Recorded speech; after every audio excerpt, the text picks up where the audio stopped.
কম্বল দিলে ভালো থাকতে পারব। শীতকালের জন্য আমাদের হইলে আবদার। মিল্টন বাবা জেলখানায় ছিলেন, থাকার পরে এই ওই আশ্রমটা একটা অকাট পজিশনে পড়ে গেছিল। উনি ফিরে আসছেন, ওনার আপ্রাণ চেষ্টা চলছে। আপনারা সবাই অকাতরে বিনে চিনতে দিদিয়াই আপনারা আমাদের সাহায্য সহায়তা করবেন। এটা খুব সুন্দরভাবে চলছে। আপনারা যদি 10 জনের সহায়তা করেন তাহলে আমরা একটু খায়া বাচ্চা ঠিক থাকতে পারব। ওখানে আন্দার শীত আইছে, শীতের কাপড় নাই, বিন্দনের বর্ষ নাই, আন্দারে এগুলা আপনারা 10 জনের সহায়তা করেন। আপনাদের সহযোগিতা পাইলে আরও সুন্দরভাবে চলবে। আপনারা এলে বিবৃতি রইতে আসে না কেউ অবনী তরে, সকলেই আমরা সকলের তরে, প্রত্যেকে আমরা পরের তরে। Child and old age care.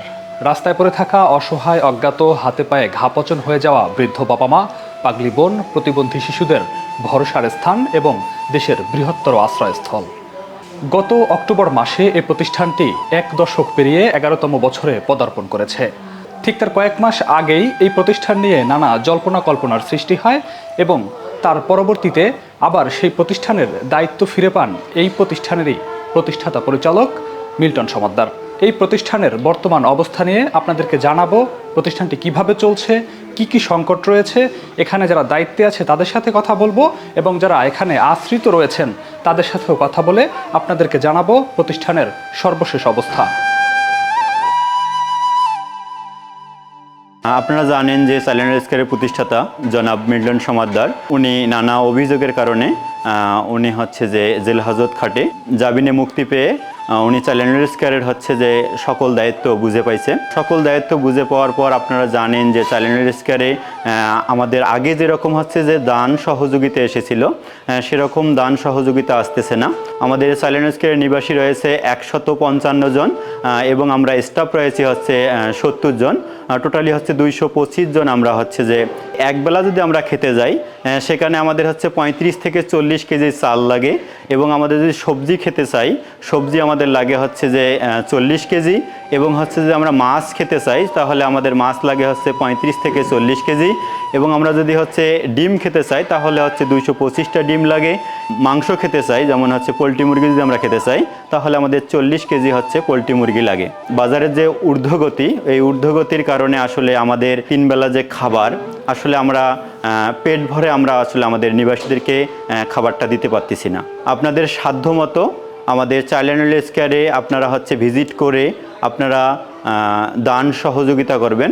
যেহেতু শীতের মৌসুম চলে আসছে, শীতও আমাদের হচ্ছে যে যারা নিবাসী রয়েছে তাদের হচ্ছে যে শীতের পোশাক আসলে প্রয়োজন। কম্বল দিলে ভালো থাকতে পারব। কম্বল, সোয়েটার শীতকালে আঙ্গুরের দরকার। শীতকালের জন্য আমাদের হইলে আবদার। তা আপনারা যদি 10 জনের সহায়তা করেন তাহলে আমরা একটু খায়া বাচ্চা ঠিক থাকতে পারব। ওখানে আন্দার শীত আইছে, শীতের কাপড় নাই, বিন্দনের বর্ষ নাই, আন্দারে এগুলা আপনারা 10 জনের সহায়তা করেন। বাবা আসার পরে আমরা ভালো আছি। শীত পড়ছে, কম্বল হলে, সোয়েটার হলে আমাদের ভালো হয়। আশা করি আপনারা ক্ষুধার ফসলে বাবার জন্য সবসময় দোয়া রাখবেন। বর্তমান সময়ে আমরা একটু খারাপ পরিস্থিতির মধ্যে দিয়ে যাচ্ছে, কারণ দাদা আগে যেভাবে আমাদের প্রতিষ্ঠানটা চালাচ্ছে এখন সেভাবে চালাতে পারে না। তারপরে দেখা যাচ্ছে যে ওদের খাবার দাবার হইতে শুরু করে শীতের পোশাক আশাক, এখন তো শীতের দিন এই জন্য আরও বেশি সব কিছু প্রয়োজন হচ্ছে। আমাদের দাদা যখন জেলখানায় ছিল অনেক কষ্টে ছিলাম, আর্থিক সহযোগিতা আসতো না, সমস্যা ছিল অনেক। যখন দাদা ফিরে আসছে এখন অনেক সমস্যা হইতে আছে, টাকা পয়সা নাই, চলতে কষ্ট হইতে আছে। আমাদের আঙ্কেল আন্টিদের জন্য খাবার দাবার সমস্যা হইতে আছে। শীতকাল আসছে, আপনারা যদি সাহায্য সহযোগিতা করেন তো আমরা আগের মতন ভালো থাকতে পারবো। বিভিন্ন জায়গা থেকে যে সাহায্য আসতো ওই সাহায্য ঠিক মতো আসতেছে না বলে আমাদের থাকা, আমাদের খাওয়া, পরা, কাপড়, আমাদের এই শীতের দিনে শীতের কম্বল, শীতের সোয়েটার, শীতের কাপড় আমাদের যথেষ্ট প্রয়োজন। এখন আমরা অনেক কষ্ট করতেছি শীতে। আমার বাবা তেমন কোথায় থেকেও সাহায্য আসতেছে না, সে নিজে বিভিন্ন জায়গা থেকে এই করে মানুষের কাছে চাই চিনতে আমাদেরকে কোনো রকমভাবে চালাইতেছে। এখন আমরা আপনারা যদি সহযোগিতার হাত আমাদের দিকে বাড়াই দিতেন, তাহলে আমরা এখানে যারা যত রুগী ভাই বোনেরা আছি সবাই একটু বাঁচতে পারতাম। আপনারা সবাই আমাদের দিকে একটু দয়া করে লক্ষ্য করবেন, যেন আমরা আপনাদের সাহায্যার্থে আমরা যেন বাঁচতে পারি। আমরা আগে আপনারা আঙ্গুর লগে আসছিলেন, সাহায্য করছেন, আমরা ভালো আছিলাম। এখন তো আমরা আঙ্গুর সাহায্য দেন না, আমরা খাইতে পাই না, বহুত কষ্ট হইতে আছে। বাবা তো টাকা পয়সা নাই, বাবা দেবে কই থেকে। আমরা যদি সাহায্য করেন তাহলে আমরা খাইতে পারবো, যুগা খাইয়া ফুয়া বাঁচতে পারবো, নাহলে তো আমরা বাঁচতে পারবো না। শীতের সময় এসে গেছে, হ্যাঁ, প্রত্যেকে আমরা শীতের পড়ে গেছি। শীত বস্ত্রের দরকার, কাপড় চোপড় কম্বল ইত্যাদি। হ্যাঁ, আপনার এলে বিবৃতি রইতে আসে না কেউ অবনী তরে, সকলেই আমরা সকলের তরে, প্রত্যেকে আমরা পরের তরে। মিল্টন বাবা জেলখানায় ছিলেন, থাকার পরে এই আশ্রমটা একটা অকাট পজিশনে পড়ে গেছিলো। হ্যাঁ, উনি ফিরে আসছেন, ওনার আপ্রাণ চেষ্টা চলছে। আমরা ওনার পাশে আছি, যে কোনো সময় সাহায্য সহযোগিতা করে আসছি বা করবো, ইনশাল্লাহ। এতে সন্দেহের কোনো অবকাশ নাই। আপনারা সবাই অকাতরে বিনের চিন্তায় দিদিয়াই আপনারা আমাদের সাহায্য সহযোগিতা করবেন। এটা খুব সুন্দরভাবে চলছে। আপনাদের সহযোগিতা পালে আরও সুন্দরভাবে চলবে, সবাই শান্তিতে থাকবে, এর মধ্যে সন্দেহের কোনো অবকাশ নাই আল্লাহর রহমতে।